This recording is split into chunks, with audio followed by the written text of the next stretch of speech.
gentlemen. I hope this is working correctly. Chapter 12 from American Pageant um, is about the War of 1812, and it's called the Second War of Independence. I think that's mostly for the opponent that we faced in it.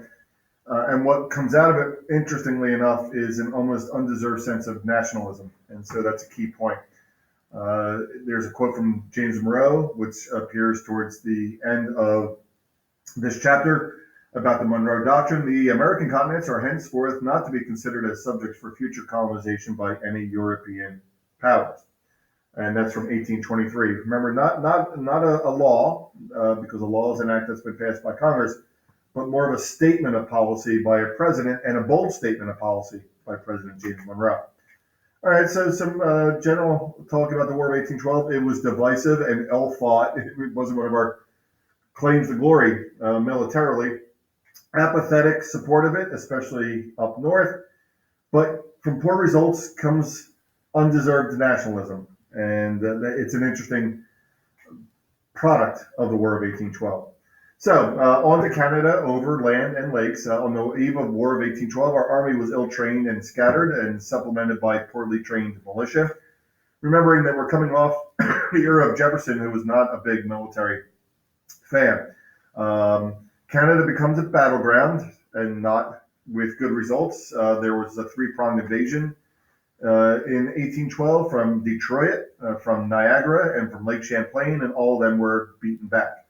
The British and the Canadians captured Fort Michilimackinac in the Upper Great Lakes area. Yeah, something that will come out of this time period is how well the British Canadians defended Canada in and around this time. Some more land invasions of Canada returned back in 1813. So lack of success from an American POV point of view towards Canada in the War of 1812. We did have better success on the water. The Constitution did good work for us. In fact, it is the oldest commissioned U.S. ship in our Navy, nicknamed Old Ironsides. And this is the picture or the ship that I was on up in Boston. It's berthed in Boston Harbor at this time. Commodore Perry on Lake Erie doing some battle came up with a famous quote: "We have met the enemy and they are ours." Good for you, pal. And in retreat, General Harrison beat the Redcoats at the Battle of Thames in October of 1813, a combined British and Native American Indian force in 1813. Note General Harrison. This is an era where we like generals and we make them presidents oftentimes, and he will become that later on.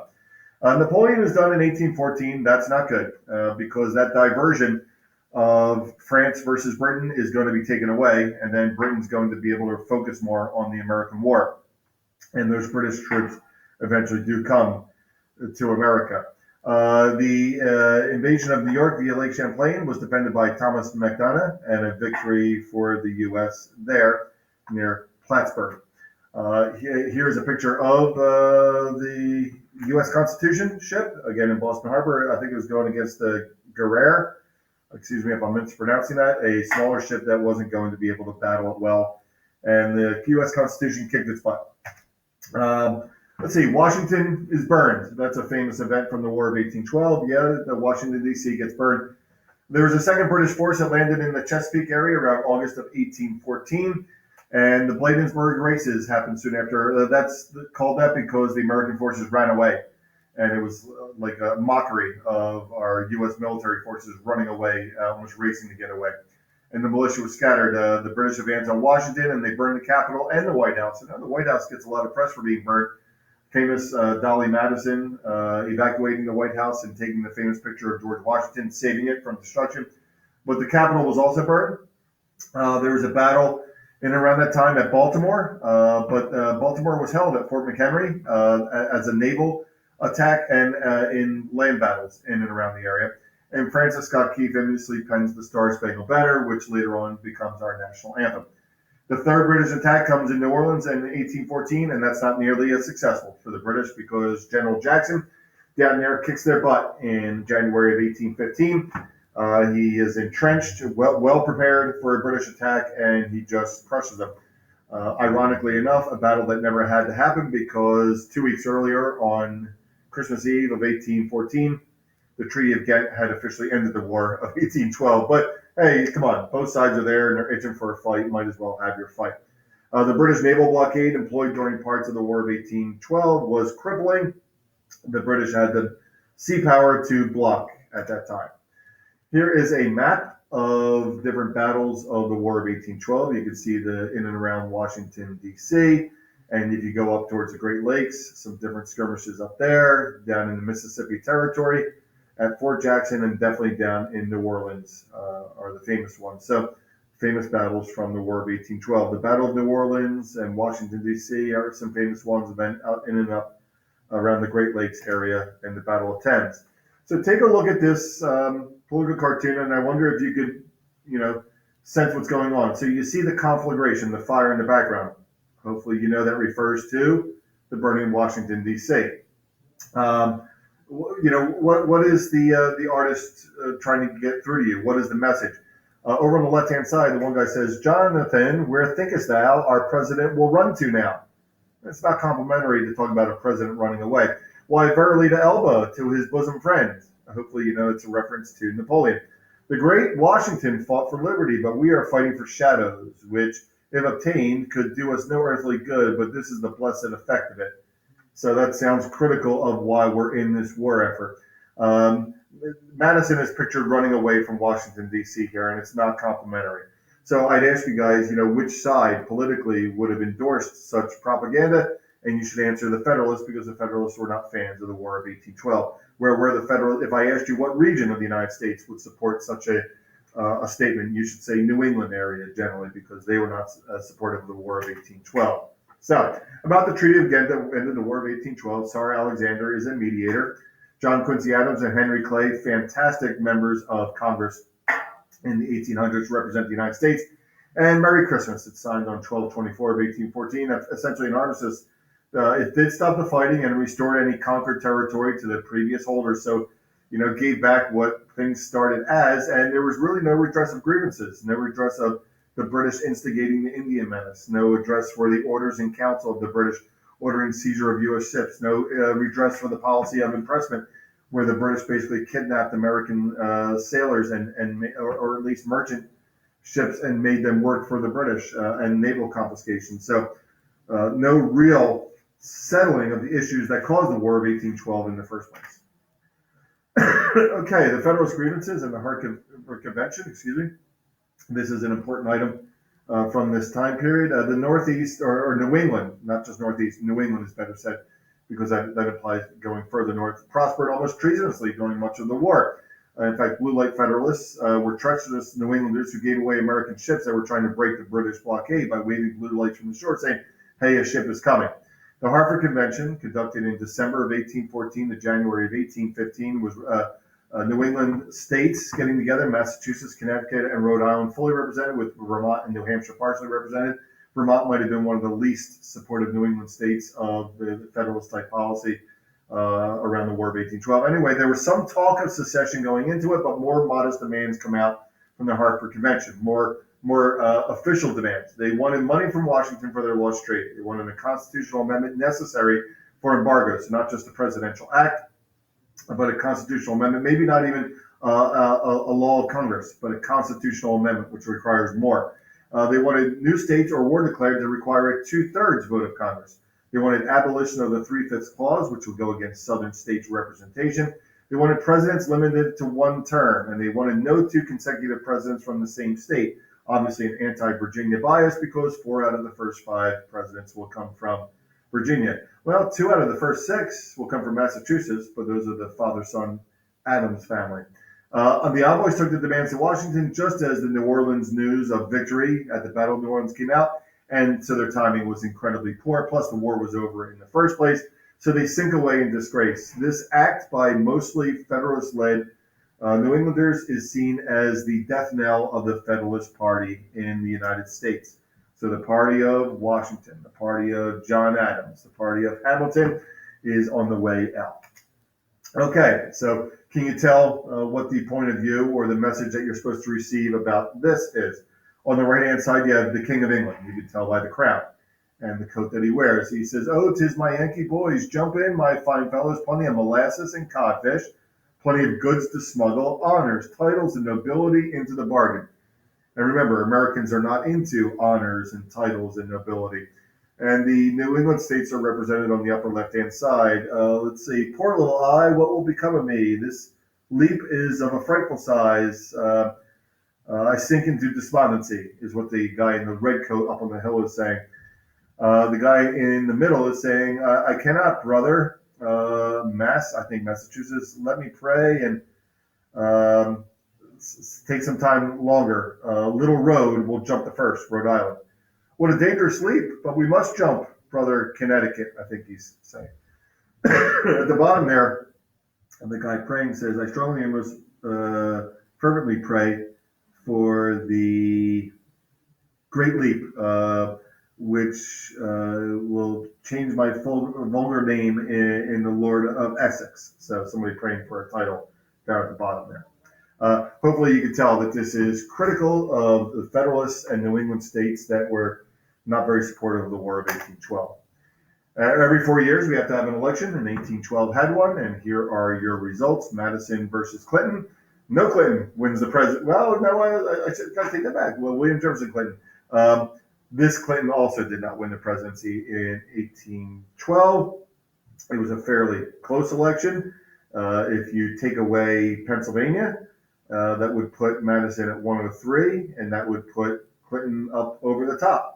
I'm trying to do some of the math here. 128 plus 89 equals 217. So divided by 2 equals 108. You need 109 electoral votes. So if you take the 89 plus the 25, that would have done it. Pennsylvania would have made the difference. Hey, we're difference makers. Okay, let's wrap up the War of 1812. Only 6,000 Americans were killed or wounded. It was not nearly one of our top wars in terms of the death toll. Americans do gain some worldly respect for standing up for itself and fighting the most powerful nation in the world at the time, and at least fighting them to a draw. Sectionalism, New England, was dealt a black eye. There were some war heroes that come out of it, and those war heroes will become presidents, Jackson and Harrison. The Native Americans are once again left hung out to dry because they are basically abandoned by some of their British allies. American manufacturing and some economic independence comes because, well, we have to, because of the blockade. Canadian patriotism and nationalism is boosted because they represented themselves very nicely. The Rush-Bagot Agreement of 1817 limits some naval armament on the Great Lakes. You might say, why is naval armament limited on the Great Lakes? Well, because of the fighting from the War of 1812 would have been an example why. Maybe not so much today, but back then would have been more important. And a new American focus becomes the West, and it will need to become a focus of ours because it becomes a focus of America. Here's Washington, D.C., White House on the left, Capitol on the right. This is, I'm guessing, pre-burning, or at least post-burning and long enough after to rebuild. All right, so nationalism, and I've been calling it undeserved nationalism. Nationalism comes out of the war, even if it wasn't present so much during or before the war. Some American literature is demonstrative of this nationalism. James Fenimore Cooper and Washington Irving have become famous writers. Last of the Mohicans is a famous story from James Fenimore Cooper. I told you, guys, I've read it, and it starts well, but ends unrealistically, and so it lost it for me. But see the movie. A fantastic movie with Daniel Day-Lewis in Last of the Mohicans, and Washington Irving with many of his tales. A North American Review starts in 1815, a periodical, I think that was. There's a revised Bank of the United States voted on by Congress in 1816. Washington as a city itself is rebuilt. Our army has expanded.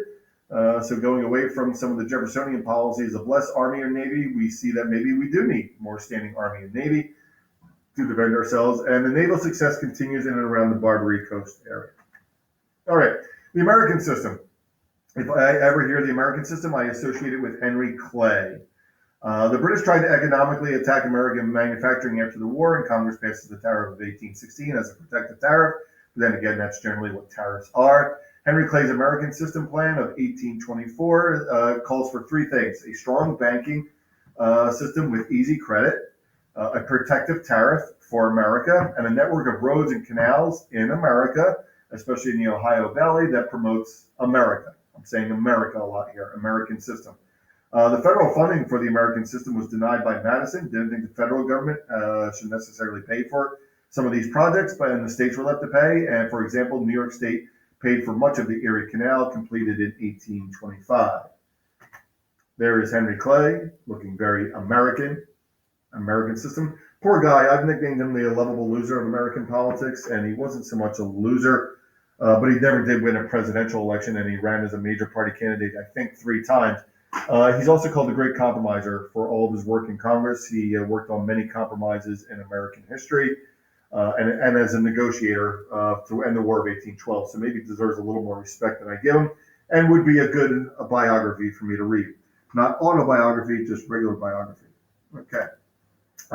This is a good indication of the nationalism that comes out of the War of 1812. Like, rah, rah, we didn't lose. All right, James Monroe. Every 4 years we have to have an election, and so James Monroe is elected in 1816 and in 1820. Spoiler alert. He's elected in a landslide in 1816, 183 to 34. So the Virginia dynasty continues with 4 out of the first 5 presidents. We are in a transition age. The founding fathers are dying off, if not deceased already, and we're leading to an age of manufacturing and nationalism. Monroe is described as sober, serene, and level-headed, and generally regarded as one of our better presidents of all time. Ranked 14th on your list by experts, 9 by regular voters. If you're wondering where Madison appears, he appears at just about 4 down, a 2-term president, 18th by historians, 10th by regular voters. So it seems like the general public has generally fond memories of this era. Maybe why not? It was referred to as the era of good feelings from 1816 to 1824. It was a nickname given by a Boston newspaper, and it kind of stuck. It also helped that Monroe took a national tour in 1817. Washington, I know, had taken a national tour previously. And so when Monroe does this, it's kind of like saying to the whole country, you all matter, and we're all in this together. This is a road out of Baltimore, and it's supposed to be indicative of people heading west. All right, there were some economic hard times in 1819. I'm looking for how Monroe did economically. He's ranked 20th. It's his worst ranking on the sheet for his decent ranking overall. And they must trace some of this back to the Panic of 1819. There was deflation, depression, bankruptcies, bank failures, unemployment, soup kitchens, and overcrowded debtors' prisons. Yes, people could be thrown into jail for debt previously in America, not anymore.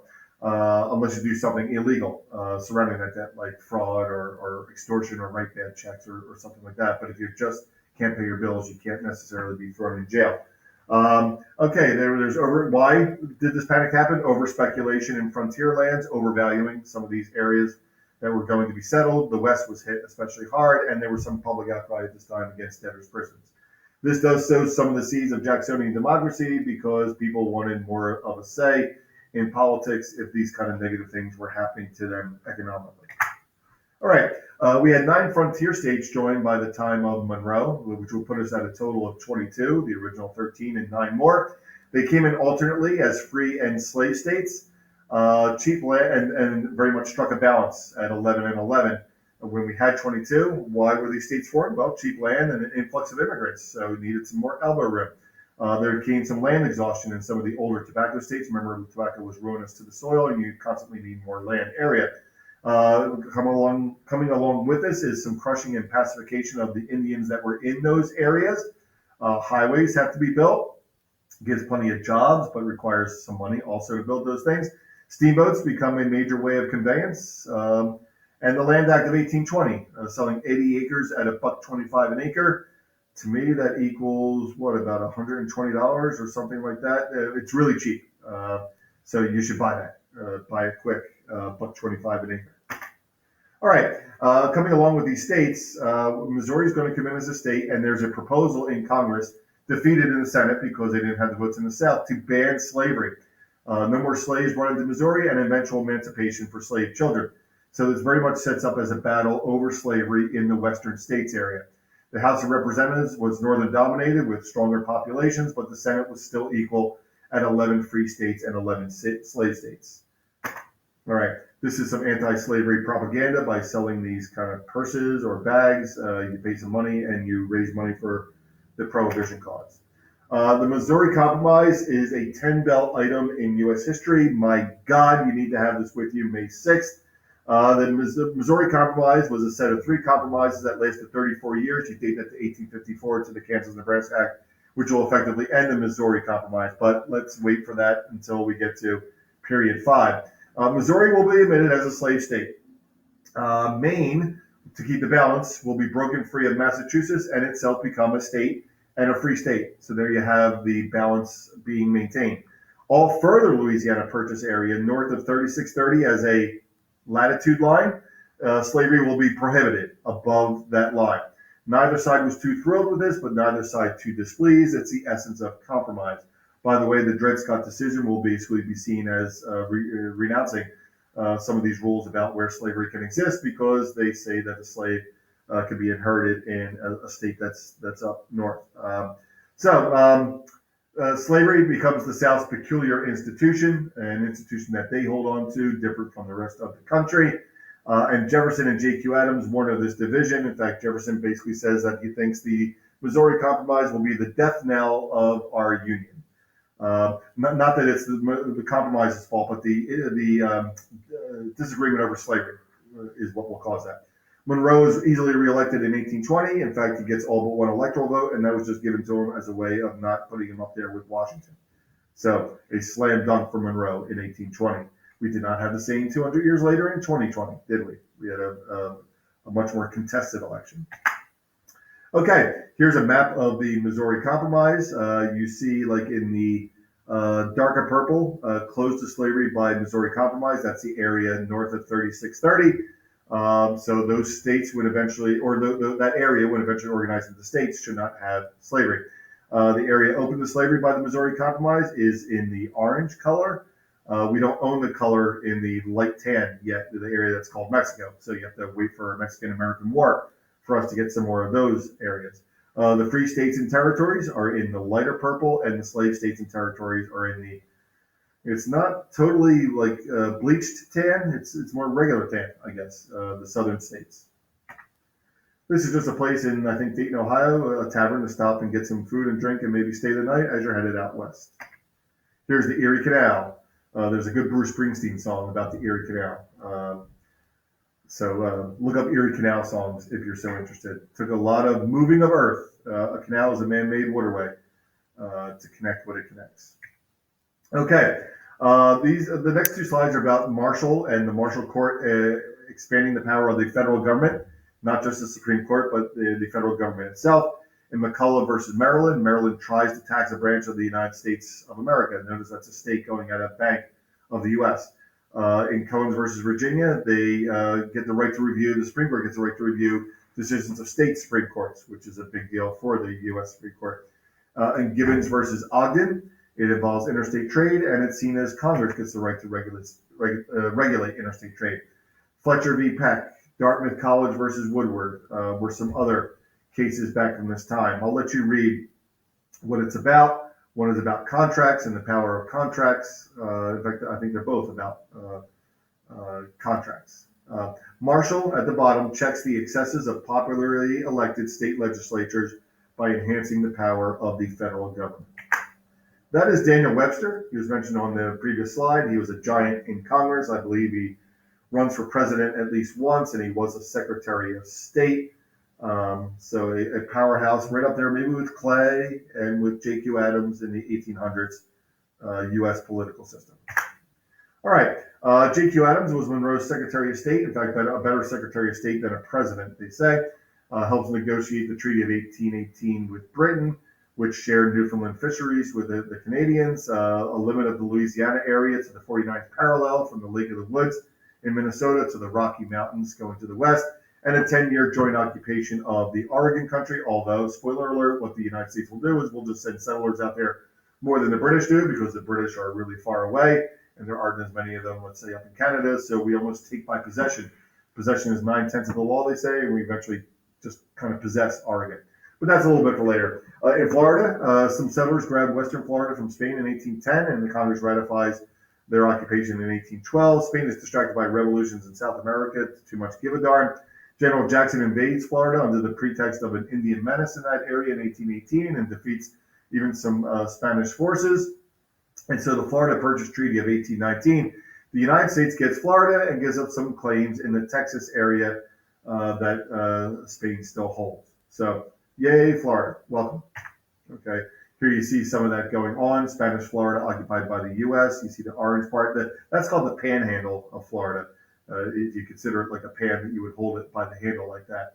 1813, and then ceded to the U.S. by Spain in 1819. A lesser area that eventually becomes Florida. You see the Louisiana Purchase area, Oregon Country area, what the United States was, and what it will become. Sorry, I'm quoting Robert Frost there from a famous poem. More of a close-up of what Jackson went and did down in there, in some battles. So, Florida.